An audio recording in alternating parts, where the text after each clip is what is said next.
بسم اللہ الرحمن الرحیم نحمدہ ونصلی ونسلم علی رسولہ الکریم وعلی آلہ طیبین واصحابہ الطاہرین اما بعد۔ حضرات گرامی، اپنے ہاتھ سے کمانا، محنت کرنا اور کسب حلال یہ عبادت ہے، اور میرے آقا صلی اللہ تعالیٰ علیہ وسلم کا فرمان ہے کہ انبیاء جو اللہ کے منتخب اور چنے ہوئے لوگ ہیں، فرمایا وہ بھی محنت کیا کرتے تھے، ہاتھ کی کمائی جو ہے اپنی ذات پر خرچ کیا کرتے تھے۔ یہ نہیں ہے کہ گھر میں بیٹھے رہیں اور خود بخود کچھ آ جائے۔ تو محنت کرنا، مزدوری کرنا، یہ بھی ایک عظیم عمل ہے۔ ایسا عمل ہے اگر اخلاص کے ساتھ، للہیت کے ساتھ کیا جائے، اور جو فریقین کے درمیان، آجر اور مستاجر کے درمیان، اجیر اور مستاجر کے درمیان جو معاہدہ ہوا ہے، اگر اس معاہدے کو پورا کیا جائے تو اس کی برکات ملتی ہیں۔ عہد و پیمان کو پورا کرنا بھی جو ہے یہ بھی صالحین کا طریقہ ہے۔ جیسے کہ فرمائے کہ ان اللہ یامرکم ان تؤدوا الامانات الی اہلھا، اللہ تمہیں حکم دے رہا ہے کہ امانتیں جو ہے ان کے مالکوں کی طرف، جو حقیقی وارث ہیں ان کی طرف لوٹاؤ۔ تو گویا کہ آپ کسی سے معاہدہ کرتے ہیں تو یہ بھی معاہدہ جو ہے اس امانت کا حصہ ہے، جس کے ساتھ جو معاہدہ کیا ہے اسے آپ پورا کریں۔ لیکن جب ہم کم از کم پاکستان میں رہنے والے لوگ ہیں، جب ہم یہاں کے رہنے والے مزدوروں کو دیکھتے ہیں تو ایسا محسوس ہوتا ہے کہ مزدور جو معاہدہ کرتا ہے اس معاہدے پر پورا نہیں اترتا، عہد شکنی کرتا ہے، جھوٹ بولتا ہے، کام پورا نہیں کرتا،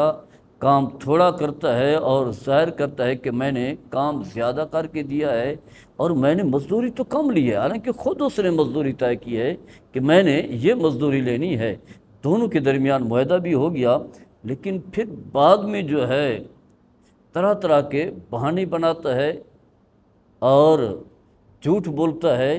بس اوقات جو مالک ہے وہ خوف زدہ رہتا ہے کہ جو چیزیں میں لے کر کے آیا ہوں کہیں یہ لے کر کے نہ چلا جائے، چوری یہ چیزیں بھی چوری کر لیتے ہیں، پھر کام صحیح طریقے سے نہیں کرتے۔ رسول اللہ صلی اللہ تعالیٰ علیہ وسلم کا فرمان ہے کہ آیت المنافق ثلاث وفی روایت اربع، فرمایا منافق کی 3 نشانی ہیں۔ ایک روایت میں آتا ہے کہ 4 نشانی ہیں، ان میں سے ایک یہ ہے کہ اذا حدث کاذبا، جب ہی بات کرے گا تو جھوٹ بولے گا، وَإِذَا وَعَدَ خَانَ، فرمایا کہ جب وَإِذَا وَعَدَ أَخْلَفَ، جب وعدہ کرے گا تو وعدہ خلافی کرے گا، یعنی جو اس نے معاملات طے کیے ہیں، معاہدہ کیا ہے تو وعدہ خلافی کرے گا۔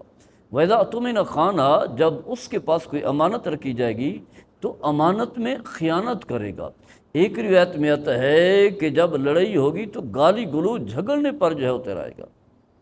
تو ہم دیکھتے ہیں کہ یہ خرابیاں جو ہے مزدوروں کے ہاں پائی جاتی ہیں، وعدہ خلافی کریں گے، جھوٹ بولیں گے، اور بسا اوقات جو ہے اس گھر میں جہاں وہ کام کر رہے ہیں، جہاں سے انہیں وسائل مل رہے ہیں، جہاں انہیں تنخواہ مل رہی ہے، یعنی واضح ہے حقیقی طور پر رازق جو ہے وہ تو اللہ کی ذات ہے، رزق اسی نے دینا ہے، کیونکہ اللہ نے وعدہ کیا ہے، فرمایا ان اللہ والرزاق، وہی اللہ ہی ہے جو رزق دینے والا ہے۔ لیکن ظاہری اسباب ہیں، ظاہری وہ سبب بنا ہے جو آپ کو وسائل دے رہا ہے، لیکن اس کے ساتھ پھر عہد شکنی، وعدہ خلافی، انہیں دھوکہ دینا۔ جبکہ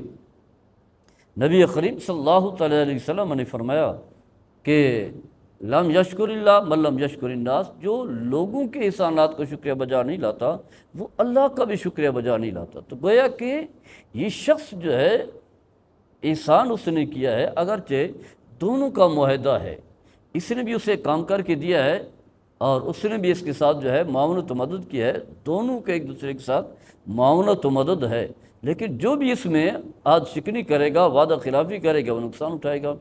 ہم دیکھتے ہیں کہ موجودہ دور کے مزدور جو ہے پریشان رہتے ہیں، کہتے کام نہیں ملتا۔ حقیقت یہ ہے کہ کام موجود ہوتا ہے، لیکن کام جو ہے وہ اخلاص کے ساتھ نہیں کرتے، صحیح نیت کے ساتھ نہیں کرتے، ان کے ذہن میں ہی دھوکہ ہوتا ہے۔ خاص کر کہ جب دیکھتے ہیں یہ شریف آدمی ہے، مہذب آدمی ہے، کوئی چودھری نہیں ہے، کوئی ایس ایچ او نہیں ہے، کوئی سیاسی نہیں ہے، کوئی وڈیرا نہیں ہے جو مجھے نقصان پہنچائے گا، مجھے سزا دے گا، اس طرح کا نہیں ہے۔ کمزور آدمی ہے تو پھر انہوں نے ایسا کرنا ہی کرنا ہوتا ہے کہ کام بھی نہیں کریں گے، مزدوری بھی پوری لیں گے، اور پریشان جو ہے وہ الگ کریں گے، جس کی وجہ سے جو انہیں مزدوری نہیں ملتی پھر پریشان رہتے ہیں کہ مزدوری نہیں مل رہی۔ تو اس میں ان کی اپنی کمزوری، اپنی کوتاہی ہوتی ہے۔ اس کمزوری اور کوتاہی کی وجہ سے جو ہے باقی جو قابل اعتماد لوگ ہوتے ہیں ان پر بھی لوگوں کا اعتماد جو ہے وہ اٹھ جاتا ہے۔ لوگ سمجھتے ہیں کہ پھر سارے لوگ جو ہے وہ ایک جیسے ہی ہیں، عہد شکانہ ہیں، بد عہدی کرنے والے ہیں، ظالم ہیں، چوری کرنے والے ہیں، جھوٹ بولنے والے ہیں۔ تو ہر مسلمان کو، کیونکہ جو بھی کلمہ گو ہے اس کے لیے شرعی حکم ہے کہ چاہے وہ نماز پڑھ رہا ہو، معاملات کر رہا ہو، کہیں بھی ہو، کوئی بھی ہو، دنیاوی معاملات ہوں، اخروی معاملات ہوں، مسجد میں بیٹھا ہے، مسجد سے باہر ہے، مزدوری کر رہا ہے، دکان پر بیٹھا ہے، آفس میں بیٹھا ہوا ہے، تو عملی اعتبار سے پتہ چلے کہ یہ مسلمان ہے۔ اللہ تعالیٰ فرماتا ہے اللہ تبارک تعالیٰ فرماتا ہے یا الذین ادخلوا فی السلم کافہ ولا تتبعوا خطوات الشیطان انہ لکم عدو مبین۔ اے ایمان والو، اسلام میں پورے کے پورے داخل ہو جاؤ اور خواہشات کے پیچھے نہ چلو، شیطان کے راستوں کے پیچھے نہ چلو، فرمایا کیونکہ وہ تمہارا کھلا دشمن ہے۔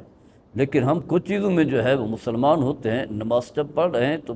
صحیح طریقے سے نماز پڑھتے ہیں، مسجد میں آتے ہیں، ذکر کرتے ہیں، قرآن کی تلاوت کرتے ہیں، لیکن جب مسجد سے باہر نکلتے ہیں، لوگوں کے ساتھ معاملات کرتے ہیں، تو پھر وہاں خیانت، جھوٹ، عہد شکنی، بد عہدی اور ناپ تول میں کمی، کام میں جو معاہدہ ہوا اسے صحیح طریقے سے کام نہ کرنا، کہیں نہ کہیں جو ہے وہ خیانت کر جانا، تو یہ پھر کامل مسلمان ہونے کی علامت نہیں ہے۔ کامل مسلمان وہ ہے، فرمایا کہ المسلم من سلم المسلمون من لسانہ و یدہ، بہترین مسلمان وہ ہے کہ جس کی زبان اور ہاتھ سے دوسرے مسلمان محفوظ رہتے ہیں۔ اس دنیا میں انسان جتنا بھی کسی کو دھوکہ دینا چاہے تو دیکھ سکتا ہے، لیکن آخرت میں اللہ کی بارگاہ میں جب حاضر ہوگا تو پھر اس طرح کے جو ہے معاملات نہیں چلیں گے،